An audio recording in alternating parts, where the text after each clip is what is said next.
নমস্কার বন্ধুরা, আমি সোমা বলছি। আশা করছি আপনারা সবাই ভালো আছেন। আমি করব টমেটো রাইস। দিয়ে দিচ্ছি সর্ষে আর জিরে ফোড়ন, একটা শুকনো লঙ্কা, একটু বিউলির ডাল, একটু ছোলার ডাল, দিয়ে দিচ্ছি রসুন কুচি,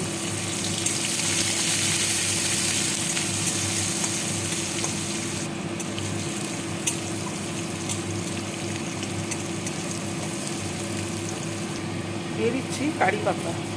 টাটকা কারি পাতা থাকলে ভালো, আমার কাছে নেই, শুকনো আছে, আমি শুকিয়ে রাখা কারি পাতা দিলাম। দিয়ে দিচ্ছি পেঁয়াজ কুচি। আমি যে শুকিয়ে রাখা কারি পাতা দিলাম তার জন্য টেস্টের কোনো হেরফের হবে না। ভাজা হয়ে গেছে, এবার দিয়ে দেবো টমেটো।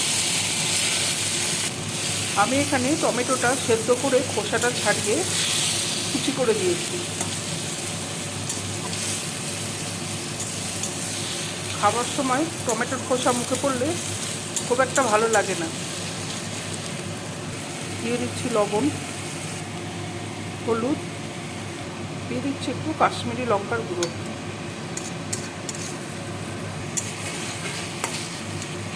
মশলাটা আমার কষানো হয়ে গেছে, এবার আমি ভাত দিয়ে দিচ্ছি।